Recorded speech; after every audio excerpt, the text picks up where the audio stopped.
मेरे गुरु महेश्वर शिव को मेरा प्रणाम है।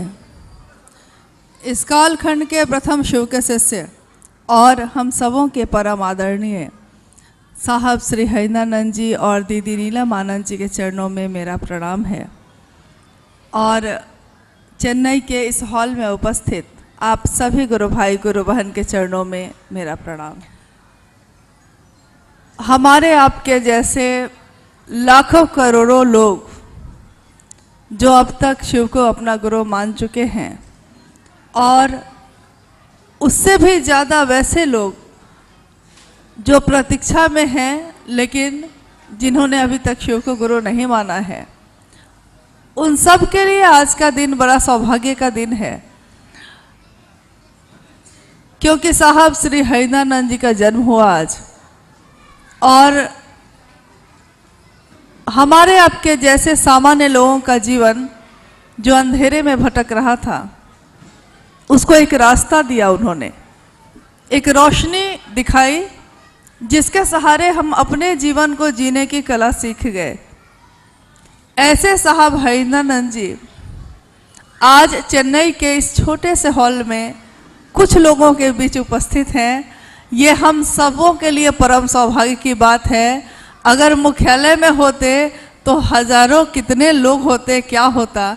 लेकिन हम लोगों ने अक्सर देखा कि ये अपने जन्म दिवस को या ऐसे किसी भी महत्वपूर्ण तिथि को मनाने में विश्वास नहीं रखते, और अगर कोई ज़्यादा कर दे तो इससे इनको बड़ी चिढ़ होती है। ऐसे समय में भी लगातार यात्राएं करना, वैसी जगहों पे ज़्यादा समय देना जहाँ ज़रूरत है, ये एक शिव का शिष्य ही कर सकता है।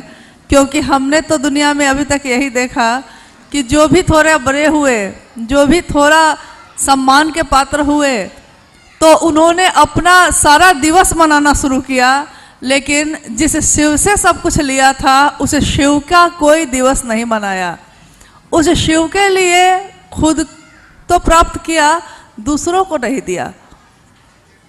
तो आज हम सबों का परम सौभाग्य है।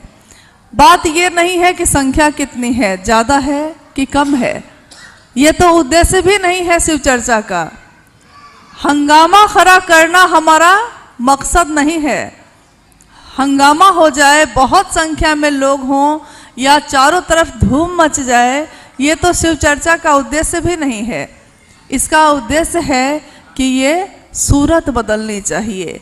चाहे मेरे दिल में जले, चाहे तेरे दिल में जले, लेकिन ये शिव शिष्यता की आग जलनी चाहिए, चाहे हम कहीं हो चाहे आप कहीं हो। तो आइए आज के इस समय का कुछ सुंदर उपयोग हम लोग कर ले। इस हॉल में जितने भी लोग उपस्थित हैं, हम लोग जब से आए हैं देखा हमने कि कुछ लोग हलचल में हैं, कुछ लोग सो रहे हैं, थक गए होंगे, और कुछ लोग बस ऐसे इधर उधर देख रहे हैं। लेकिन हम में से कितने लोग इस बात को समझते हैं कि जीवन में कोई भी ऐसा मौका, कोई भी ऐसा समय हमेशा नहीं मिलता। मौका एक बार ही मिलता है। अगर वो समय गुजर गया फिर ये समय दोबारा नहीं मिलेगा। हो सकता है आपको इससे भी अच्छा कुछ मिल जाए, लेकिन आपके गुरु सबसे अच्छे हैं, सबसे ऊपर हैं। इस गुरु के बाद फिर दोबारा जिसमें साहब का भी सानिध्य हो, दोबारा नहीं मिलेगी। इसलिए मेरा अनुरोध है कि आप जहाँ हैं, बैठे हैं, खड़े हैं या बच्चे भी हैं, तो उनको थोड़ा प्रयत्न करके बैठा के शांत करने की कोशिश करिए। ऐसा नहीं है कि बच्चे हलचल में ही रहते हैं, क्योंकि हमारे ही इतिहास में, हमारे प्राचीन समय में भी, और जिस दक्षिण भारत में आप बैठे हैं, अभी भी यहाँ पे गुरुकुल परंपरा चलती है। और उस गुरुकुल परंपरा में छोटे छोटे बच्चे गेरुआ वस्त्र धारण किए हुए संस्कृत के श्लोक पढ़ते हुए नजर आते हैं। हम कहते हैं कि समय बदल गया, हम सोचते हैं कि अब बच्चे वैसे नहीं रहे, लेकिन क्या हमने कभी ये सोचा है कि हम भी तो वैसे नहीं रहे। पहले हम लोग छोटे थे तो हमारे घरों में हर कुछ समय के बाद कुछ होता था, कोई पूजा, कोई श्लोक, कुछ शिव के बाद, कोई देवी देवताओं की आराधना, इससे आपके घर में भी एक संस्कार का उदय होता है, बच्चे कुछ सीखते हैं। लेकिन आज अपने घर में जाके देखिए क्या होता है। कोई एक आदमी टीवी देख रहा है तो दूसरा आदमी लैपटॉप खोल के बैठा है, तीसरा आदमी टैब लिए हुए है, तो चौथा आदमी मोबाइल पे है। यानी कोई किसी के लिए उपलब्ध नहीं है। जब हम एक दूसरे के लिए ही उपलब्ध नहीं हो सक रहे हैं तो हम अपने गुरु शिव के लिए कैसे उपलब्ध होंगे। तो थोड़ा हम लोग जागें, थोड़ा अपने मन की थकान को उतारें, क्योंकि कल रात में हम लोग ही लंबी यात्रा करके आए हैं। आप सोचते हैं कि एक दिन की, तो नहीं भाई साहब, हम लोग लंबी यात्रा में लगातार हैं सारे लोग। हम लोग तो फिर भी बहुत कम, साहब खुद जो सुबह जग के लगातार उनकी दिनचर्या चलती है वो आधी रात में ख़त्म होती है, और ये सिलसिला बरसों से है। आज भी कहते हैं 70 साल के युवा का दर्शन भी आप कर सकते हैं, क्योंकि हम बहुत पीछे हो जाते हैं अगर उम्र इसका पैमाना है। अब सोचिए कि आखिर इतनी ताकत, इतनी शक्ति मिलती कहाँ से है। क्योंकि नई उम्र के लोग थक जाते हैं और जो शिव की बात कर रहे हैं वो थकते नहीं। तो उन्होंने एक बात कही कुछ दिन पहले, जिसका हिंदी में अर्थ ये है कि माना कि ये जंगल बहुत खूबसूरत है, ये मौसम बहुत अच्छा है, भांति भांति के फूल खिले हैं, सब कुछ बहुत अच्छा है, लेकिन मैं क्या करूं, मुझे अभी मीलों चलना है, मीलों चलना है, मेरे जीवन में विश्राम का समय नहीं है। एक ऐसे व्यक्ति के जीवन में जिसमें उसका आध्यात्मिक जागरण हो गया हो, उसको नींद नहीं आती। आप अपने घर में अगर सबसे पहले सुबह में उठ जाइए और घर में बाकी सारे लोग सोए हों, तो आपको कैसा लगता है? आपको लगता है कि मैं जग गया, ये सारे लोग क्यों नहीं जग रहे हैं। सब आप बेचैन होते हैं, मैं जग गई हूँ, ये लोग क्यों नहीं जग रहे हैं।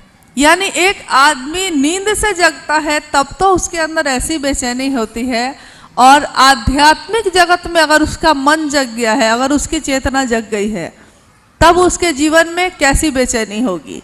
और ये बेचैनी उसको सोने नहीं देती, उसको विश्राम करने नहीं देती, लगातार चलाए रहती है।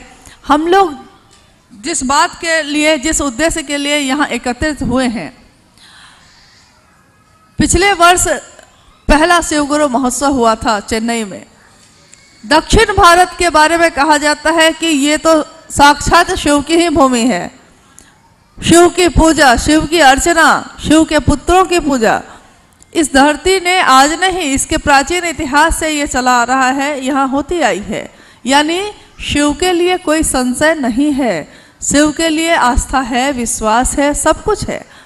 बस आपको अपने जीवन का कुछ समय देना है ताकि दूसरे को आप समझा सकिए कि जिस शिव की पूजा अर्चना विभिन्न रूपों में हम और आप करते हैं, वही शिव महागुरु महादेव भी है, जगत का गुरु है, विश्व गुरु है, आदि गुरु है। आदि का अर्थ होता है जहाँ से प्रारंभ हुआ, यानी सारी चीज़ें जहाँ से शुरू हुई हैं। तो ऐसे गुरु जिनकी पूजा अलग अलग रूपों में तो होती आई, कभी महाकाल के रूप में हुई, कभी महाकालेश्वर के रूप में हुई, कभी महाकपालेश्वर, कभी महाअघोरेश्वर, यानी महामृत्युंजय, उमा के पति, गौरी शंकर, विभिन्न अनगिनत रूपों में जिनकी पूजा होती आई। वो है तो एक ही सत्ता, ईश्वर जिसको कहते हैं। उस एक सत्ता से कोई भी गुरु, चाहे वो शरीरी गुरु होगा, चाहे वो सदगुरु होगा, या स्वयं विश्व गुरु शिव होंगे, वो ईश्वर से मिलाने का काम करते हैं, ईश्वर से की तरफ हमारे मन को प्रेरित करने की दिशा में काम करते हैं। तो जब शिव भी गुरु होंगे तो ऐसा ही होगा। वो शिव स्वयं से स्वयं को मिलाने की विधा है जो साहब हरिनानंद जी ने हमारे आपके बीच समझाई है। आज तक में तो हम लोगों ने यही जाना था कि शिव है ईश्वर, लेकिन बहुत दूर है।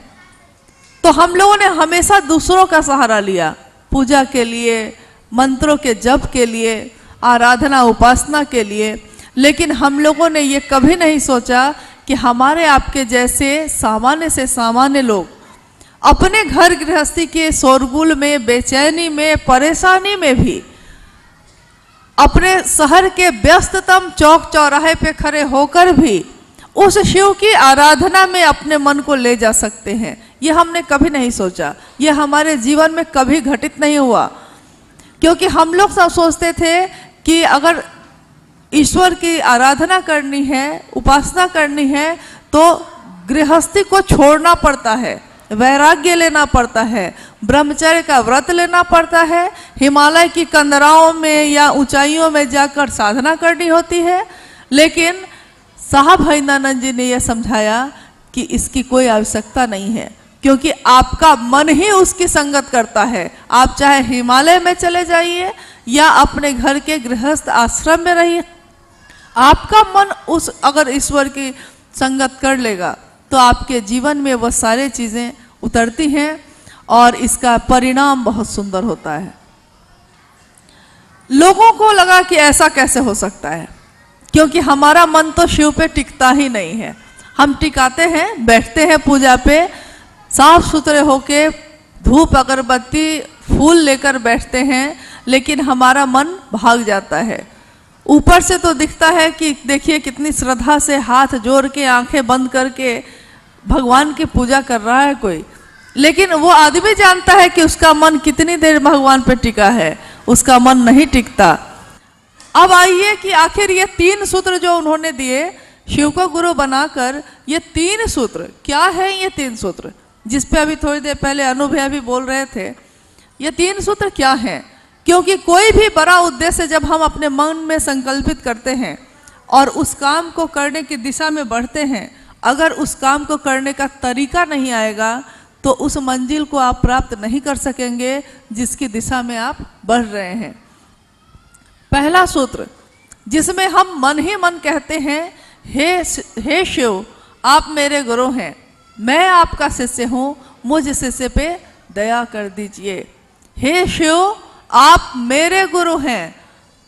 हर शब्द इसका समझने और अनुभूत करने योग्य है कि हे शिव यानी ईश्वर को कहा जा रहा है, आप यानी आप, मेरे गुरु यानी मेरे अपने, आप अभी तक ईश्वर हैं, भगवान हैं, सबके लिए हैं, लेकिन जब तक आप मेरे लिए नहीं होंगे, सिर्फ मेरे लिए नहीं होंगे, आदमी का स्वभाव है वो उसकी परवाह नहीं करता। इस हॉल में आप हैं, इस हॉल की बुकिंग 1 दिन की है, इस हॉल से आज हम लोग चले जाएंगे, कि आप में से कितने लोग लौट के आएंगे देखने के लिए कि इस हॉल में कहीं कुछ टूट फूट भी गया है क्या, कुछ गंदगी भी है, सफाई की ज़रूरत है? नहीं आएंगे, क्योंकि ये आपका नहीं है। लेकिन जिसका होगा वो आएगा, वो सफाई करेगा, वो जाएगा। सड़क पे हम और आप सब समान रूप से चलते हैं, रेलवे पे चलते हैं, अगर टूट जाती है सड़क, सरकार को कोसते हैं हम, लेकिन क्या हम में से कोई आगे बढ़ता है उसको ठीक करने? क्योंकि वो सबकी है तो मेरी नहीं है, मेरी सिर्फ नहीं है तो हम परवाह नहीं करते, उसका भी है, उसका भी है, उसका भी है। इस चक्कर में पता चलता है कि वो बेचारा किसी का नहीं है। एक छोटी सी कहानी है कि एक राज्य में एक मतलब राजा का राज्य था, अकाल पड़ा, सूखा पड़ा।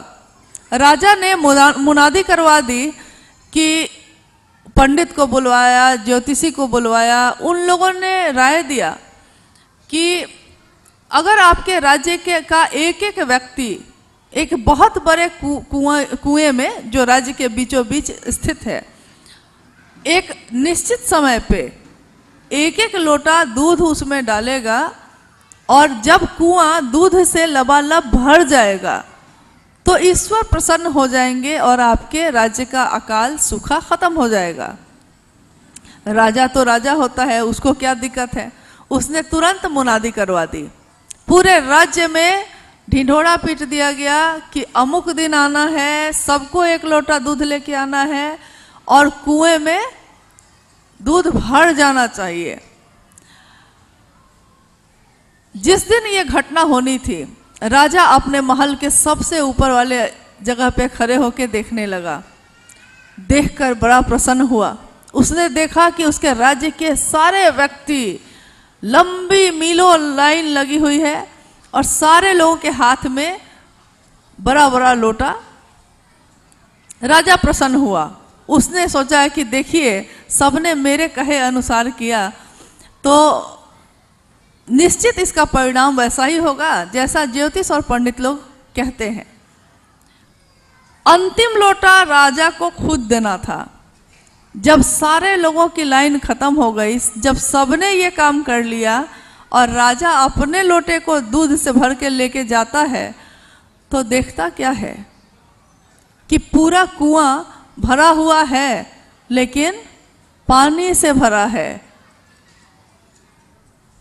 राजा तो अवाक हो गया, स्तब्ध हो गया। उसको लगा ये क्या हुआ। उसने फिर से मुनादी करवाई, अपने राज्य के सभी लोगों को एक जगह इकट्ठा किया। उसने पूछा कि मैंने तो ये कहा था, आपने ये क्या किया। हर व्यक्ति का एक ही उत्तर था। हर व्यक्ति ये कहता था कि मैंने सोचा कि सबने डाला होगा तो एक मेरे नहीं डालने से क्या पता चलेगा। लेकिन ये दुर्भाग्य ये हो गया कि सबने यही सोचा। सबने यही सोचा कि हम नहीं डालेंगे तो क्या होगा, सब तो डाल ही रहे हैं, काम तो हो ही जाएगा। हमारे आपके बीच भी ऐसा ही घटित हो रहा है। साहब हरिनानंद जी ने कहा शिव को गुरु बनाओ। उन्होंने कहा कि आपका मन टिके और शिव की तरफ चले, इसके लिए मदद लीजिए इन 3 सूत्रों से।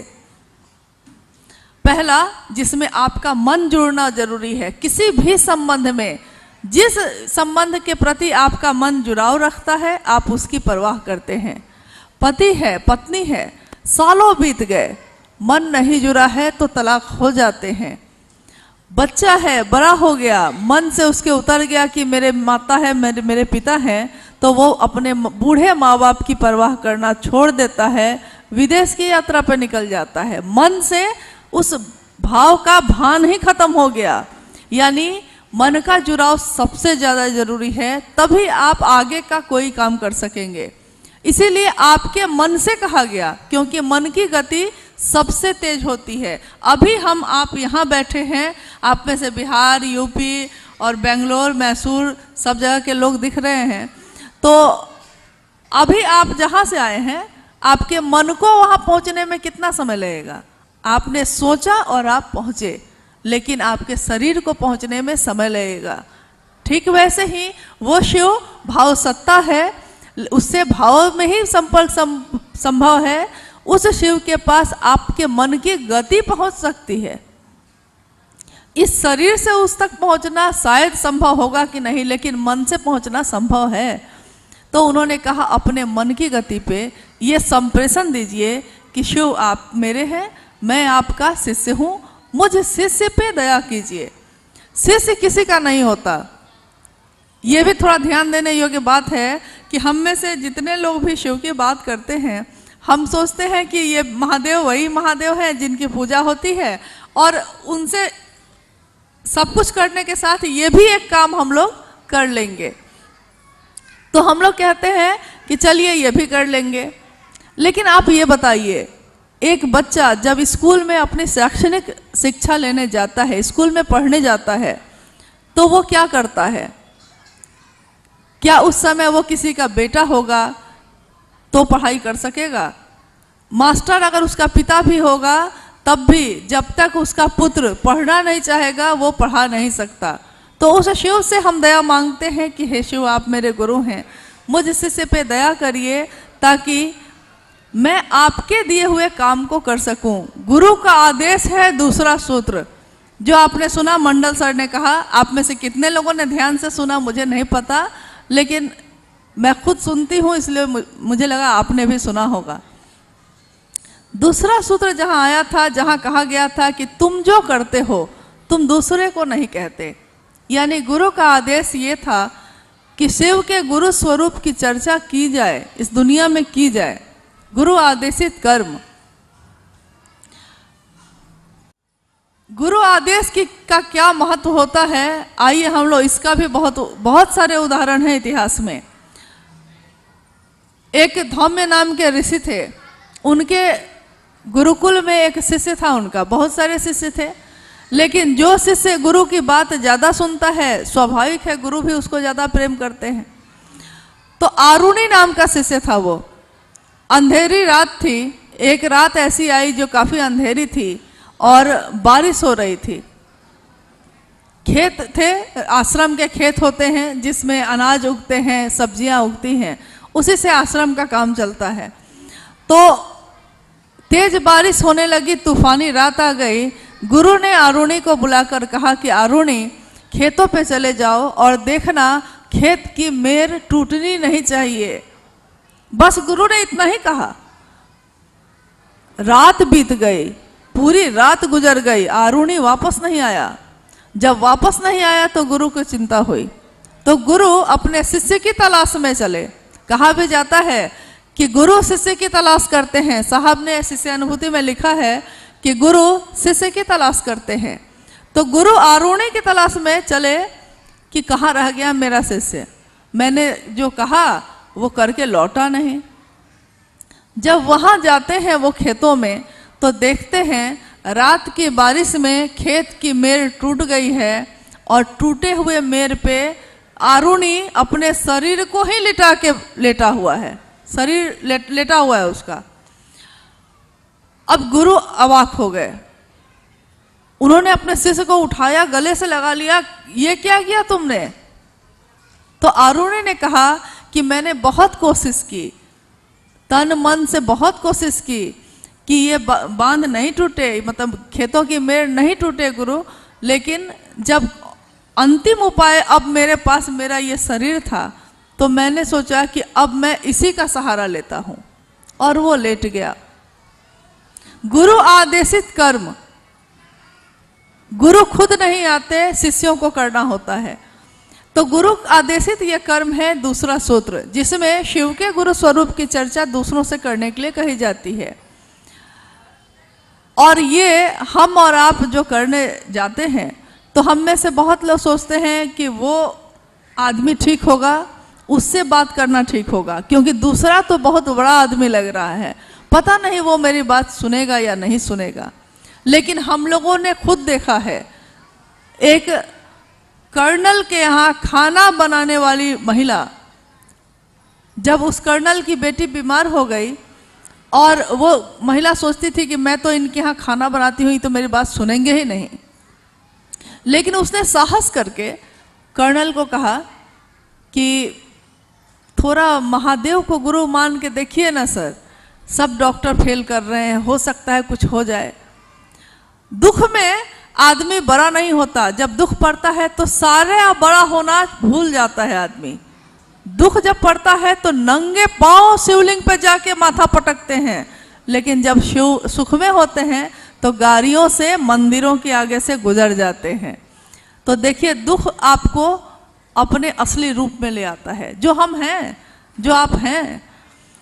तो उस समय उन्होंने शिव को गुरु माना, और जब इसका बहुत सुंदर रिजल्ट हुआ, तुरंत ही इसका परिणाम आया, उनके मन में विश्वास बढ़ा और वो आगरा से साहब से मिलने रांची आए।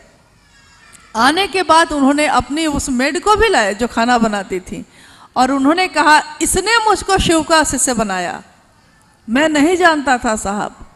तो आप नहीं जानते कि आप किसको कहेंगे और कौन आपकी बात मान जाएगा, आप नहीं जानते। आप कभी ये मत सोचिए कि कौन मानेगा कौन नहीं मानेगा। आपके गुरु सबसे बड़े गुरु हैं, आपके गुरु में बहुत ताकत है, हमारे में ताकत नहीं है। एक इंसान में सीमित सामर्थ्य, सीमित शक्तियां होती हैं, लेकिन आपके गुरु सीमित नहीं हैं, जिनको कहा जाता है ज्ञान के निधि अगम। अब तो कुछ बोलिए, ज्ञान के वो अगम निधि हैं आपके हमारे गुरु। उस गुरु को तीसरे सूत्र में प्रणाम करते हैं हम आप। नमः शिवाय महामंत्र है, महामंत्र से ही प्रणाम कर लेते हैं। प्रणाम भी मन ही करता है, चलिए मंत्र का सहारा ले लेते हैं, लेकिन भाव मन में प्रणाम का होना भी जरूरी है। आपने सोचा है कि शिव चर्चा में कोई कर्मकांड नहीं है, कोई कर्मकांड नहीं है, कुछ भी अलग से कोई प्रक्रिया कोई क्रिया नहीं है, मात्र ये 2 सूत्र तो आपके मन में ही करने हैं, आप कहीं भी कर सकते हैं। दूसरा सूत्र जो है, पहला और तीसरा सूत्र मन में करना है, दूसरा सूत्र व्यक्ति का व्यक्ति से जुड़ाव करता है। और इससे और भी काफ़ी सारी चीज़ें होती हैं। हमारे परिवार में, हमारे समाज में जाति, धर्म, लिंग, वर्ण, पुरुष स्त्री का जो भेद है वो भेद भी खत्म होता है और एक स्वस्थ समाज का निर्माण होता है जिसमें शिव होते हैं और जो सत्य है, जो सुंदर है, जो सबको शिव जैसा बना सकते हैं, जो सामर्थ्यवान है, जो आपको हमारे मन को अपनी तरफ खींच कर ले जा सकते हैं। गुलाब के फूल को हम मसल सकते हैं क्योंकि गुलाब कोमल है, सुंदर है, सुगंधित है, लेकिन क्या आपने कभी कांटों को मसला है? नहीं मसला होगा, क्योंकि कांटों को मसलिएगा तो लहूलुहान कर देगा। ठीक वैसे ही शिव गुरु के रूप में गुलाब की तरह ही हैं, सुगंधित हैं, पुष्पित हैं, और मसलिए तब भी सुगंध देते हैं, तोड़िए तब भी सुगंध देते हैं, पैरों में छोड़ दीजिए तब भी सुगंध देते हैं। शिव सुगंध के सिवा कुछ नहीं देते। हमारे आपके जीवन में जो शिव गुरु बने हैं, हम सब अपने गुरु पे थोड़ा अभिमान करें, क्योंकि अभी तक हम लोगों ने सब पे अभिमान किया। मेरे पास गाड़ी है तो अभिमान है, मेरे पास बड़ा घर है तो अभिमान है, मेरे पास बड़ी दुकान है तो अभिमान है, लेकिन मेरे पास सबसे बड़ा गुरु है, इसका अभिमान हमको कब होगा? जब हो जाएगा तो आप चुप नहीं बैठिएगा, आप गली गली जाके कहिएगा, जिस तरह मीरा रानी गली गली घूम गई और गीत बने कि मीरा रानी दीवानी कहाने लगी, वो तो गली गली हरि गुण गाने लगी, महलों में पली बन के जोगन चली, मीरा रानी दीवानी कहाने लगी। रानी थी वो, लेकिन ईश्वर के प्रेम में दीवानी बनकर, जोगन बनकर गली गली घूम गई। आज दुनिया उसको प्रणाम करती है, दुनिया उसका सम्मान करती है। रानी होकर जो उसने नहीं पाया था, रानी का वैभव होकर पाया है। आज शिव की चर्चा गली गली करने में आपको शर्म आती है, आपको संकोच होता है। मेरा अनुरोध होगा कि इससे सुंदर बात आज तक दुनिया में नहीं हुई है। सब ने अपनी अपनी बात कही, सब आए सब गए, लेकिन किसी ने ये नहीं कहा था कि हर व्यक्ति अधिकार रखता है शिव का शिष्य होने का।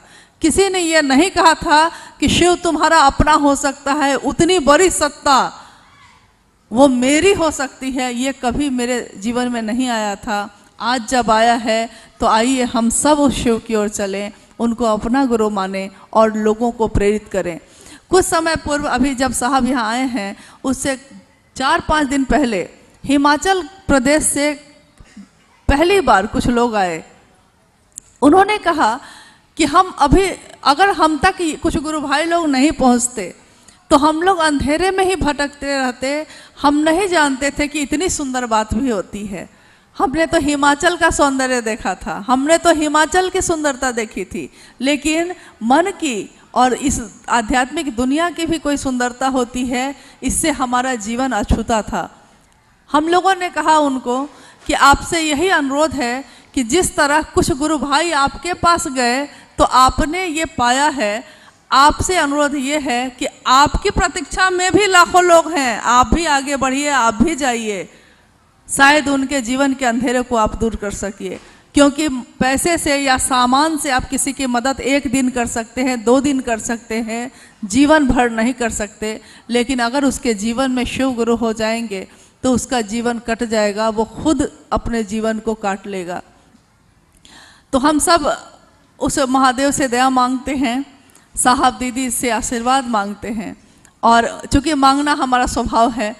साहब ने कहा 2 दिन पहले वहाँ जो 28 को एक संगोष्ठी हुई, उसमें कहा कि ईश्वर ने कहा भक्त से, हमेशा मांगने ही आते हो, कभी मिलने भी आया करो।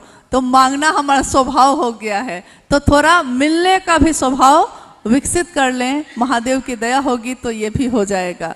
चलिए, आज हम सब अब साहब के जन्मदिन के शुभ अवसर पर, जिस उद्देश्य के निमित्त इस दुनिया में उन्होंने जन्म लिया, ये उनके वाणी से सुने। और अपने जीवन को विस्तार दें, अपने जीवन को महादेव के इतने बड़े गुरु कार्य के संकल्प के निमित्त थोड़ा सहयोग दें, थोड़ी सहभागिता दें। एक बूंद ही सही लेकिन दें। अभी तक हम लोगों ने लिया है शिव से, दिया कुछ भी नहीं है। आप सभी के चरणों में मेरा प्रणाम।